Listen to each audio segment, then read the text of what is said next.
आदाब, मैं नीता सिंह हाजिर हूँ हिंदुस्तान की सोशियो पॉलिटिकल और इकोनॉमिकल सूरत हाल पर खास प्रोग्राम लेकर। यह है इंडिया। हमारी इस खास पेशकश में आज बात इंडियन परसेप्टिव की।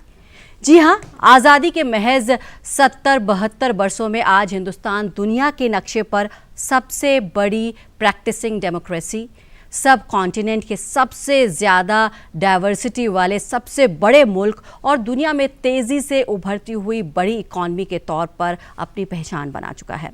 यही नहीं, ये दुनिया जानती है कि दुनिया के सबसे पुराने सिविलाइजेशन में से एक है हमारा सिविलाइजेशन, जहां आज भी 100 से ज़्यादा ज़ुबानें बोलने वाले 1 अरब से ज़्यादा बाशिंदे बसते हैं और दुनिया के हर मज़हब को मानने वाले लोग यहाँ आबाद हैं। और हैरान कर देने वाली बात यह है कि दुनिया भर के हर रंग, हर जात और हर नस्ल के लोग यहाँ एक कौम बनकर रहते हैं। सब कमाल है, ये सब कमाल है हमारे मुल्क के कॉन्स्टिट्यूशन का। अब हमारे जानने और समझने वाली बात यह है कि हमारे इतने पुराने सिविलाइजेशन वाले मुल्क का परसेप्टिव क्या है और इसे जानना, समझना और बरतना क्यों ज़रूरी है। इसी पर अपनी राय देने के लिए हमारे साथ स्टूडियो में मौजूद हैं 2 खास मेहमान, Atal Bihari Vajpayee senior fellow doctor Himanshu Rai और दिल्ली यूनिवर्सिटी के हिंदू कॉलेज में हिस्ट्री डिपार्टमेंट के associate professor doctor Shankar Kumar. Doctor Himanshu, अगर हम बात करें इंडिक थॉट की, तो कैसे आइडेंटिफाई कर सकते हैं, इसको कैसे समझा जाए और कैसे इसको हम अपना सकते हैं, इसको कैसे अपनाना चाहिए, क्या लाइफस्टाइल होना चाहिए, क्या लाइफस्टाइल डिमांड करता है ये शुरू से ही हम लोगों का था। जैसे अभी एक उदाहरण देके मैं एक्सप्लेन करना चाहूँगा कि कैसे तोड़ फोड़ हमारी सोच में हुआ है। एक तो यूनिवर्सल एजुकेशन था, हम इलिटरेट नहीं थे जी, यूनिवर्सल एजुकेशन था। हर गांव में कम से कम एक स्कूल होता था, हर घरों से बच्चे पढ़ते थे, लड़कियां और लड़के बच्चे पढ़ते थे, हर घरों से पढ़ते थे। ये नहीं कि जातियां देखी जाती थी या जेंडर देखा जाता था। जिस तरीके से ब्रिटिश ने हमारा शोषण करके हमें सोख लिया पूरा, जिसे कहते हैं ड्राइड अप, तो उसका नतीजा हुआ कि ये हम मतलब कि वो सूखते चले गए, वो फिक्स होता चला गया। ये जो सोशल मोबिलिटी जब खत्म होने लगी तो ये बहुत सारी समस्याएं आई हैं। अब अगर हम इसको ब्रिटिश के पहले के ये में जाएं तो सोशल मोबिलिटी जबरदस्त थी, खासकर कोस्टल एरिया में। भारत का जितना कोस्टल एरिया है, जो ट्रेडिंग जोन्स थे, जबरदस्त सोशल मोबिलिटी थी। डेमोक्रेसी था हमारे गांव के अंदर में। हम ये कहते हैं कि ठीक है, राजशाही ऊपर में थी जी, मोनार्की काफ़ी हमें लंबा दिखा है। टेक्निकली देखें तो 1857 तक, अगर उसके पहले देखें तो 1802 तक या 1803 तक, जब दिल्ली में ब्रिटिश आए थे। 1757 से धीरे धीरे वो किस्तों में भारत के अंदर एक्सपैंड कर रहे थे अपना, तो मोनार्की टॉप पे थी। बट नीचे गांव के अंदर डेमोक्रेसी थी। ऐसे ऐसे शिलालेख मिले हैं, इंस्क्रिप्शंस मिले हैं, जिसमें हम देख रहे हैं कि डेमोक्रेसी प्रैक्टिस हो रहा है।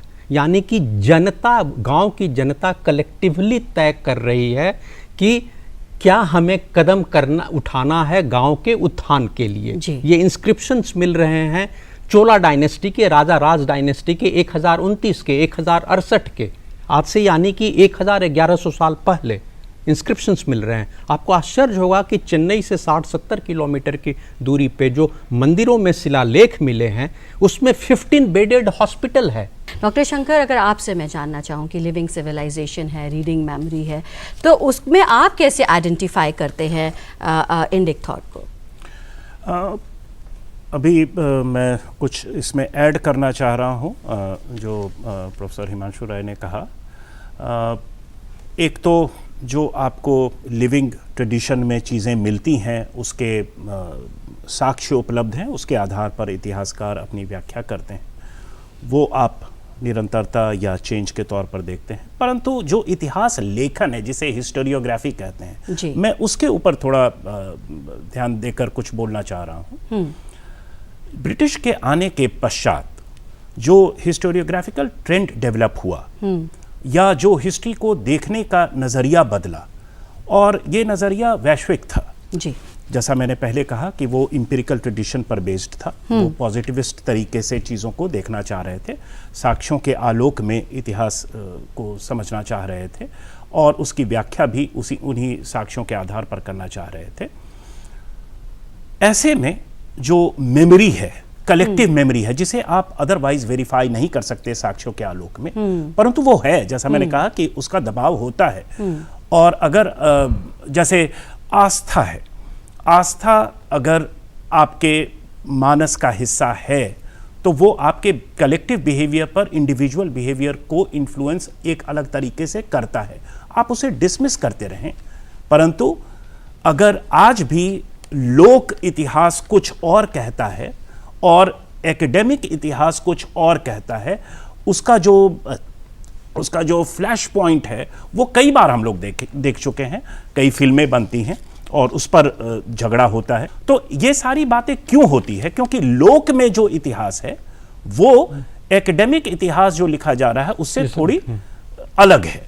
और ऐसी स्थिति में मेरा यह मानना है कि it's a kind of duty, it's a kind of responsibility on academic historians to make their craft and product, history writing, more amenable to public at large. अगर वो अपने ऑडियंस को केवल यूनिवर्सिटी के बुक रीडर्स या writers को मानते हैं और वैसा इतिहास लिख रहे हैं जिसका लोक में उसकी कोई ऑर्गेनिक पकड़ नहीं है, तो आप उसे खारिज कर दें, परंतु वो है। तो ये नजरिया जो है ये ब्रिटिश के आने के पश्चात बना जी।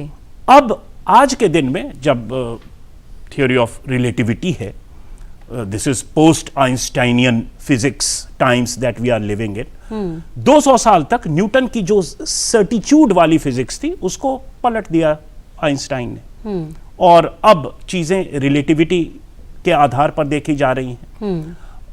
एक ही मैटर, परिस्थितियां बदल दीजिए वो वेव के कैरेक्टर्स आपको शो करते हैं, फिर परिस्थितियां बदल दीजिए वो फिर पुनः मैटर हो जाता है। ये जो डुअलिटी ऑफ बिहेवियर है इसका आप क्या करेंगे? Newtonian certitude physics has no answer to this. तो ये सारी बातें हमारी बौद्धिक चेतना का हिस्सा बन चुकी हैं, और ऐसी अवस्था में मुझे लगता है कि जो हमारा जो उपनिषद है उसमें इस तरह की बातें की गई है, we need to pick up from those points और वहां से एक समग्र तरीके से, जिसे मैंने कहा कि ट्रांसडिसिप्लिनरी तरीके से चीज़ों को, या बिग हिस्ट्री का मसला है जहां हम चीज़ों को सेग्रीगेट कर नहीं देख रहे हैं कि इकोनॉमिक हिस्ट्री है, पॉलिटिकल हिस्ट्री है, सोशल हिस्ट्री है, लेकिन इमोशनल हिस्ट्री भी है, और मैटर और कॉन्शियसनेस का जो ट्रांजैक्शन होता है या इंटरपेनिट्रेशन होता है, इंटरचेंजेबिलिटी होती है, उसका क्या करें? तो these are some of the cutting edge challenges. अगर इंडिजिनस मॉडर्निटी की बात करें तो आप कैसे देखते हैं इंडिक थॉट को? कोशिश हो रही है, देखिए धीरे धीरे, जैसे सोशल साइंस में तो हमने जो यूरोप से था वो तो सारा पढ़ा ही रहे हैं, जो हमारी अपनी परंपरा थी मैथमेटिक्स की, साइंस की, उसको करीब करीब हमने बहुत ज़्यादा न लेके जो मॉडर्न साइंस टेक्नोलॉजी है वो हम सीधे उस तरीके से ले रहे हैं। उसको जिस तरीके से नीचे स्कूल के स्तर पे लागू करना चाहिए जी, उस तरीके से हम इम्प्लीमेंटेशन पार्ट स्कूल के स्तर पे नहीं हो पा रहा था। कोशिश चल रही है, अनदर 8-10 ईयर्स धीरे धीरे। राइट टू एजुकेशन की बात आई 2009 में, जैसे कि ये बहुत पहले होना चाहिए था, universal education, right to education. 47 में this could have been possible. दूसरा है कि अगर हम यूनिवर्सिटी के इस लेवल पे आएँ या कॉलेजेस हायर एकेडमिक्स की तरफ आएँ, तो हम देखते हैं कि जिस तरीके से हमें सोशल साइंसेज में अपने विषयों पे, अपने इतिहास पे, हमारे अपने जो फ्रेमवर्क्स हैं देखने के तरीके, हमारे जो अपने टूल्स, नज़रिया जो हमारा देखने का है, उसके बजाय हम सारा फ्रेमवर्क यूरोप से, अमेरिका से ले रहे हैं जी। यूरोप का तो एक फ्रेमवर्क हमें समझ में आता है कि उन्होंने, ब्रिटिश ने हमारे ऊपर शासन किया, या वेस्टर्न यूरोप ने पूरे वर्ल्ड के ऊपर डोमिनेट किया, इंक्लूडिंग लैटिन अमेरिका। लेकिन अमेरिका का इतिहास तो 300-400 साल पुराना है। डॉक्टर शंकर, आपसे भी मैं जानना चाह रही थी कि आज़ादी के बाद की अगर बात करें तो 72-74 साल हो चुके हैं, तो आप कैसे देखते हैं ग्रेजुअल प्रोग्रेस किस तरह से हुई है इंडिक थॉट को अगर देखें तो? बिल्कुल हुआ है, और जैसा हमारी चर्चा में ये बात बार बार आ रहा है कि इसमें गति भी लाने की ज़रूरत है। और जैसे जिसे हम कहते हैं कि इंडिजनाइज करने की ज़रूरत है। अब पॉलिसीज़ के तौर पर आप मेक इन इंडिया देख रहे हैं या स्किल इंडिया है। तो अगर आप लोकल स्तर पर चीज़ों का उत्पादन कर रहे हैं, पर वोकल, हाँ, तो अगर वहाँ आप उत्पादन कर रहे हैं तो निश्चित तौर से जो हुनर है लोकल पॉपुलेशन की, वो उसका आप लेवरेजिंग कर पाएंगे। और इसके अलावा जो सोच के तौर पर थियोरेटिकल लेवल पर जिसकी चर्चा हिमांशु जी कर रहे थे, अब सोच लीजिए इतिहास की परिभाषा। इतिहास एक विषय के तौर पर इतिहास है क्या? एक वेस्टर्न डेफिनेशन जो 18वीं शताब्दी 19वीं शताब्दी में हमें मिला, Rankean definition, chronology based events which are documented, which can be verified by looking at sources and so forth. और दूसरा जो हमारी संस्कृति में इतिहास, इति शब्द का हर एक श्लोक आप पढ़ेंगे उसके बाद अंत में इति होता है जी। यह ऐसे हुआ, this is how it happened, thus it happened.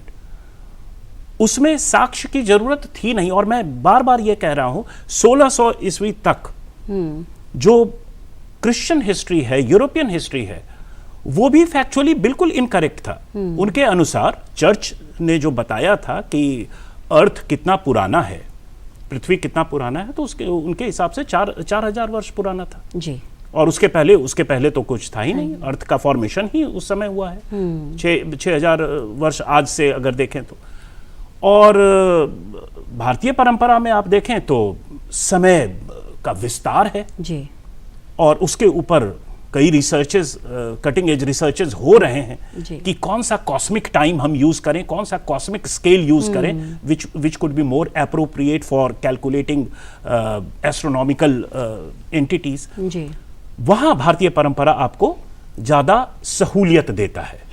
तो यहां मैं ये कह रहा हूं, इति शब्द है कि एक तरीके से अगर आप देखें कि अतीत को आप वर्तमान में कैसे प्रयोग करते हैं, उसकी सार्थकता क्या होती है, वही इतिहास है। अगर मैं झूठ बोलकर भी अपने वर्तमान को सही बताता हूं तो मैं इतिहास का वही प्रयोग कर रहा हूं जी। और इस तरह का प्रयोग इंपिरिकल हिस्ट्री, जो वेस्टर्न डेफिनेशनल हिस्ट्री है, उसमें भी वही चीज होता है। उसके हिसाब से भी आप गलत चल रहे थे जी। तो आप ये पैमाना ना तय करें कि कौन वो गलत था और ये सही था, क्योंकि आज भी अगर आप देखते हैं तो इतिहास को हम डिफाइन यही करते हैं कि वर्तमान में हम अतीत को किस प्रकार देखते हैं और वर्तमान को समझने के लिए अतीत का कैसे प्रयोग करते हैं, वही हिस्ट्री है। बिल्कुल। तो अंतोगत्वा वही है जी। तो इसलिए जो नजरिया बदला, उसमें कई ऐसे चार्जेस लगाए गए भारतीय परंपरा पर जो कि अनवारंटेड हैं। और आज के जो वामपंथी इतिहासकार हैं वो भी इस बात को उद्धृत करते हैं, क्योंकि अब कल्चरल मार्क्सिज्म का फेज है। अगर लेफ्ट हिस्टोरियंस की भी बात करें तो वो इन बातों के ऊपर अब ध्यान दे रहे हैं। तो कई चीजें, जैसा आपने कहा कि चीजों को इंडिजनाइज कर देखने की जरूरत है। मैंने आपको इतिहास के डेफिनेशन को इंडिजनाइज कर आपके सामने रखा। वर्तमान को समझने के लिए अतीत को आप किस तरीके से प्रयोग करते हैं, वही इतिहास है जी। बिल्कुल, बहुत अच्छी डेफिनेशन आपने दी। डॉक्टर हिमांशु, अगर हम बात करें हैबिटाट की, तो इंडिक थॉट के परिवेश में आप कैसे समझते हैं कि हम कुशीनगर में जिस तरह से इंटरनेशनल एयरपोर्ट की शुरुआत की जा रही है, जिस तरह से अयोध्या में राम मंदिर बना करके एक टूरिज्म को डेवलप करने की कोशिश की जा रही है, इस सब को आप कैसे देखते हैं? क्योंकि इन जगहों का विकास होगा, और क्योंकि अभी तक जो विकास की बात करें तो NCR, दिल्ली, यहाँ तक ही ये बस है, तो आप कैसे देखते हैं इस सबको? नहीं, ये तो अच्छा कदम है कि आप विकास दिल्ली या बॉम्बे या कलकत्ता के बाहर या हैदराबाद के बाहर या पटना के बाहर भी देख रहे हैं। यानी कि विकास आप गांवों तक ले जा रहे हैं, उस क्षेत्र में ले जा रहे हैं जो अभी तक अविकसित रहा आज़ाद भारत में भी। तो एक तो कनेक्टिविटी हो गया, कुशीनगर एयरपोर्ट जिस समय बन रहा है, कनेक्टिविटी हो रही है। सोशल मोबिलिटी हो रही है, जॉब अपॉर्चुनिटी मिल रही है, स्किल अपग्रेडेशन की संभावना है, ग्लोबल मोबिलिटी का आप हिस्सा हो रहे हैं। और दूसरा है कि जो हमारी संस्कृति है, बुद्धिज्म से जिसे हम जोड़ रहे हैं, जो इंडिक रिलीजन का, इंडिक परंपरा का, थॉट का पूरा जो एक प्रोसेस रहा है, जिसके हम सभी हिस्सेदार रहे हैं, ये विश्व में जा रहा है, बहुत तेजी से जा रहा है। टूरिस्ट अब सीधे आ सकते हैं, साउथ ईस्ट एशिया से, जापान से या श्रीलंका से कर सकते हैं, हम वहाँ जा सकते हैं, हम कहीं और दूसरी जगह जा सकते हैं। तो इस तरह के जो अयोध्या सर्किट है, रामायण सर्किट है, महाभारत का सर्किट है, तो संस्कृति से लिंक करना मॉडर्निटी को, the tradition is being linked with the modernity. एक तो ये हो गया कल्चरल फॉर्म। दूसरा आपका job opportunity, job opportunity multiple तरीके से, जो वहाँ के लोकल वासिंदे हैं उनके लिए वो आ गया। टूरिस्ट अगर जा रहे हैं, इकोनॉमी को बूस्ट मिल रहा है, जैसे भारत में जो टूरिस्ट स्पॉट हैं, चाहे शिमला हो गया, गोवा हो गया, वगैरह वगैरह। तो लाइवलीहुड, अर्निंग, जिसे आज हम बैकवर्ड एरिया कह सकते थे, economically backward area, but culturally much more developed and democratic, much more humane. उस एरिया से जब आप इंटरेक्शंस कर रहे हैं, जो डेवलप्ड एरिया है, तो ये कल्चरल चेंजेस की काफ़ी संभावना होती है। हमें जाके पता चलेगा, जो बहुत लोग अयोध्या नहीं गए हैं, जब हम सरयू में वहाँ जाएंगे या टेम्पल्स जाएंगे, तो you are able to reconnect with your past. तो ये part of the living civilizations या ट्रेडिशंस हो जाएगा वो है। और इसका अतीत में भी इसके कई प्रमाण है। तीर्थ यात्रा जो है, जो एक मेंटल लेवल पर आप पूरे सब कॉन्टिनेंट को, उपमहाद्वीप को विजुअलाइज करते थे। एक पीठ दक्षिण भारत में है, एक पश्चिम भारत में है, एक पूर्वी भारत में है, एक उत्तरी भारत में है। तो कहीं ना कहीं इमेजिनेशन में, चाहे वो रियलिटी में हो ना हो, जो पॉलिटिकल विजन है हर एक राजा का कि चक्रवर्ती सम्राट बने, पूरे जम्बू द्वीप पर शासन हो, उनका हो ना हो, या कोई दक्षिण भारत का शासक गंगई कोंड चोलापुरम, वो गंगा से चोल को कनेक्ट कर रहा है। तो एक जो इमेजिनेशन है, उसमें पूरा सब कॉन्टिनेंट जुड़ा हुआ है। और इस तरह की बात जो हो रही है, चाहे वो एपिक्स के स्पॉट्स हैं, उसको कनेक्ट कर आप एक सब कॉन्टिनेंटल विजन तैयार करें, या नहीं तो इवन जो मेडिकल टूरिज्म है, कई चीजें इकोनॉमिकली यहाँ medical facility, south east Asia corridor. एक पॉइंट जस्ट मैं वो भूल जाऊंगा। This is how you build up the cultural राष्ट्र।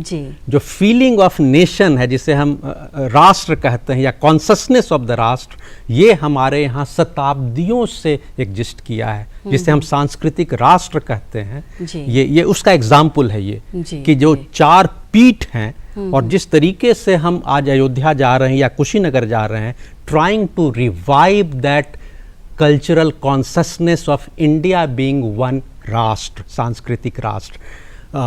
प्रिंस रजवाड़े अलग अलग रहे, राजाएं अलग अलग रहे, बट सांस्कृतिक चेतना में हम एक रहे। चाहे वो जम्मू कश्मीर से हिस्सा हो, मंदिर हो वहाँ पे, या हमारे नाम हो। आपको शिव नाम वहाँ भी मिल जाएगा, शिव नाम कन्याकुमारी में भी मिल जाएगा। तो ये जो कंटिन्यूटी है, और आज भी वही नाम चल रहे हैं, तो ये राष्ट्र का जो बोध है, ये इक्वली इम्पोर्टेंट है। ये कह सकते हैं ना कि यूनिटी इन डाइवर्सिटी का, जिसको हम बिल्कुल हमेशा से बिल्कुल। आपसे जानना चाहूँगी डॉक्टर शंकर, आपने बात की, ये तो हम अपने देश की अगर बात करें, हम बात करें साउथ ईस्ट एशिया कॉरिडोर, या फिर हम क्रॉस बॉर्डर कनेक्टिविटी की बात करें, कल्चरल कनेक्टिविटी की बात करें, तो उसमें भी कुछ काम हो रहा है। आप उसको कैसे देखते हैं? इंडिक बिल्कुल ज़रूरत है। कोई भी राष्ट्र जो कि सिविलाइजेशनली काफ़ी एंशिएंट रहा है, काफ़ी पुराना रहा है, वो इसकी कोशिश भी करता है। चाइना कर रहा है, बेल्ट एंड रोड इनिशिएटिव वही मामला है। और हमारे पास ऐसे कई इस प्रकार के हमारे इतिहास में साउथ ईस्ट एशिया का जो आउटरीच है, खास कर दक्षिण भारतीय जो शासक थे चोल काल में, वहाँ ऐसा माना जाता है कि उस समय उनका रीच जो है वो साउथ ईस्ट एशियन कंट्रीज में था, सुमात्रा था। और जैसे जैसे इन देशों में, साउथ ईस्ट एशियन कंट्रीज में, निश्चित रूप से जब वहाँ एक जागरूकता बनेगी, ऐतिहासिक चेतना बनेगी, तो थोड़ा रिजेंटमेंट होगा। ये नॉर्थ और साउथ में भी होता है, पर ये बड़ा नॉर्मल सा प्रोसेस है, लेकिन there are some basic factual things that cannot be disputed.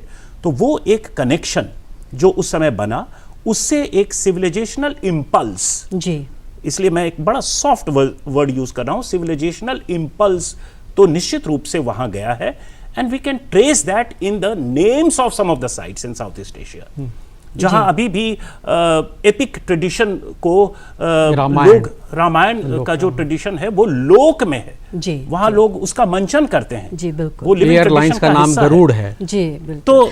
तो डॉक्टर हिमांशु जी, अब आपसे एक कंक्लूडिंग रिमार्क चाहेंगे, आप क्या कहेंगे इंडिक थॉट को लेकर? पिछले करीब धीरे धीरे बट 47 के बाद से तो प्रक्रिया भारतीयकरण की चल रही है, लेकिन पिछले 7-8 सालों में ये एक देखने में आया है कि गति में तेज़ी आई है। हमारी जो नई एजुकेशन पॉलिसी है होपफुली इसको काफ़ी तेज करेगी। जो स्किल डेवलपमेंट का पॉलिसी आया है इस भारतीयकरण को तेज करेगा, हुनर की परंपरा को तेज करेगा। जो मिनिस्ट्री ऑफ आयुष का हमारा है, कुशीनगर का जो मॉडर्निटी है, अयोध्या से जो मॉडर्निटी आ रही है, केदारनाथ से जो मॉडर्निटी आ रही है, और जिस तरीके की आज टेक्नोलॉजी भारत में अवेलेबल है, तो जो लिविंग ट्रेडिशंस हम बीच में थोड़ा सा अविकसित होने की वजह से उतना तेज़ी से नहीं कनेक्ट कर पाए थे with our past, now we will be able to connect with our past with the new policies. So that will give a boost to the देशज परंपरा and the Indic thought परंपरा, जो हमारी राष्ट्र कॉन्शसनेस है, राष्ट्र की जो भावना है, इसमें बढ़ोतरी आएगी। तो मुझे ऐसा लगता है। जी बिल्कुल। डॉक्टर शंकर, आपका क्या कंक्लूडिंग रिमार्क होगा? देखिए, मैं बड़े साफ शब्दों में कह रहा हूँ, अगर जो इंडिजनाइज या इंडिक ट्रेडिशन को उभारने की बात हो रही है, जब इस डिबेट को आप थोड़ा वल्गराइज करेंगे तो आप इसे लेफ्ट और राइट में समझने की कोशिश करने, अक्सर हाँ लोग ऐसे ही बोलने लगते हैं कि ये दक्षिणपंथी और वामपंथी के बीच का मसला है। ऐसा है नहीं, क्योंकि ये वैश्विक ट्रेंड है, ग्लोबल ट्रेंड है। सभी जगह आप देखेंगे कि नेशन स्टेट की हिस्ट्री जो 19वीं शताब्दी की रही है वो अब पुराना होता जा रहा है, और उसमें जैसे चाहे यूरोप में भी आप देख लें, जो इनलाइटनमेंट की जो बूमिंग आइडियाज़ थे उसको भी अब लोग अपने तरीके से अलग अलग देशों में समझने की कोशिश कर रहे हैं। मॉडर्निटी की डेफिनेशन जो वेस्ट ने हमें दिया था, अब हम अपने तरीके से उसे समझने की कोशिश कर रहे हैं। So this is a post colonial thought process that is developing, and this will just not accept any and everything in an unqualified way which is given to us from the top. So we are reinventing on the basis of what has been with us, and this is a very positive development, because this will allow us to organically be what we are. हम अपने अतीत के साथ भी एक organic connect कर भविष्य में एंटर करेंगे। That will give us a lot of confidence and a sense of assurance, which was perhaps missing over the last 200 years of colonial hangover phase. So that's the positive. जो modernity का concept है ना, वो British ने हमें समझाने की कोशिश की जैसे कि हम सैवेज थे, हमारे यहाँ सिविलाइजेशन नाम की चीज़ नहीं थी, और वो हमें सिविलाइज्ड करने आए थे क्योंकि उनको अपने रूल को जस्टिफाई करना था। Whereas in India modernity has always been an ongoing project. Buddhism was a modernity of its time, Sikhism was a modernity of its time, bhakti movement was a modernity of its time. तो ये तो अनवरत जारी प्रक्रिया रही है। जी doctor Himanshu, doctor Shankar, आपने समय निकाला, आप स्टूडियो में आने के लिए आपका शुक्रिया। तो उम्मीद करते हैं कि इस प्रोग्राम के ज़रिए हम आपको समझा पाए होंगे कि इंडिक थॉट या फिर इंडियन परसेप्टिव है क्या, और क्यों ज़रूरी है, और इसे कैसे बरता जा सकता है। हमारी आज की इस खास पेशकश में बस इतना ही। हमारा प्रोग्राम आपको कैसा लगा, इस पर आप भी अपनी राय दे सकते हैं। इसके लिए हमारे ईमेल आईडी है ddurduspecials@gmail.com। फ़िलहाल हमारी पूरी टीम को दीजिए इजाज़त। आदाब।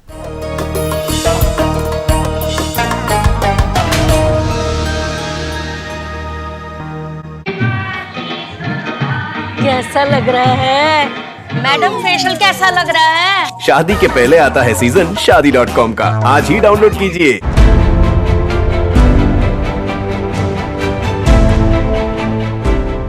आईन ने आवाम को दिए हैं वो कौन कौन से बुनियादी हुकूक। राइट टू प्राइवेसी अगर आप वायलेट कर रहे हैं तो आप डायरेक्टली आर्टिकल 21 वायलेट। क्या है हमारी जिम्मेदारियां?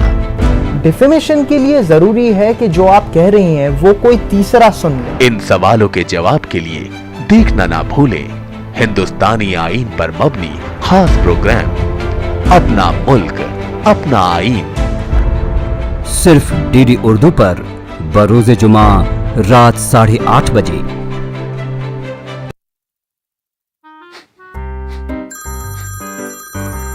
सर आपका केवाईसी अपडेट करना है, नहीं तो अकाउंट और एटीएम कार्ड ब्लॉक हो जाएगा। होशियार, होशियार। 2.5 करोड़ का इनाम मुझे। देखिए अनजाने कॉल्स, फर्जी ईमेल्स, लिंक्स और जाली ऐप से अपना पिन, ओटीपी, पासवर्ड कभी भी किसी के साथ शेयर न करें। आप रहेंगे बाखबर तो नहीं नुकसान का डर। आरबीआई कहता है जानकार बने, चौकन्ने रहें। A rare and beautiful relationship, bonding and long-lasting commitment, unconditional love, glimpses of their world. Retelling the facts and dismantling the myths. Learn more about them in our upcoming show, My Best Friend Forever, every Sunday 7 p.m. and retelecast on Monday 2 p.m. on DD National. अपनी लुगाइयों को घूंघट में रखना है तो घर में रखो, ऐसे रोड पे मत आना। मैंने फैसला कर लिया है कि आज के बाद मैं घूंघट नहीं लूंगी। अरे पूरे इलाके में नाम है उसका। चिंता मत करो, बड़ी होके बहुत खुश रहेगी माँ।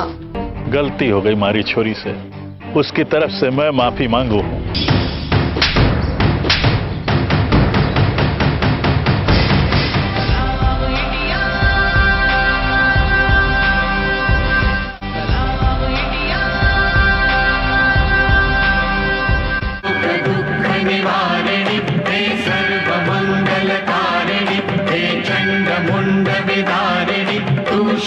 शुभ संहारिणी प्रेम दानव मर्दिनी काली है तू ही कपालिनी हे माँ तू सृष्टि से जन करे तू ही दानवों का कलन करे दुर्गा तू ही लक्ष्मी तू ही सरस्वती का स्वरूप है कण कण में तू ही समाई है तू ही छाव है तू ही धूप है हे सर्वशक्ति नमस्तुते तू ही योग भक्ति नमस्तुते नमस्तुते नमस्तुते नमस्तुते नमस्तुते।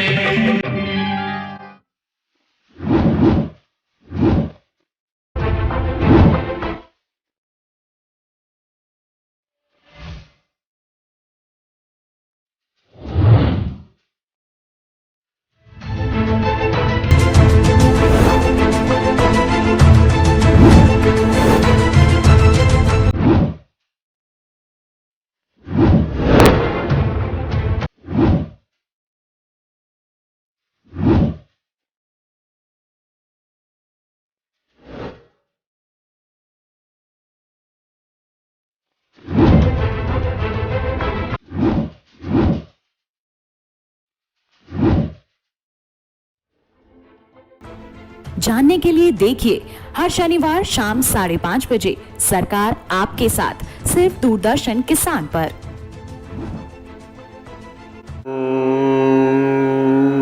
असतो मा सद्गमय तमसो मा ज्योतिर्गमय मृत्योर्मा अमृतं गमय। ओम शांति शांति शांति।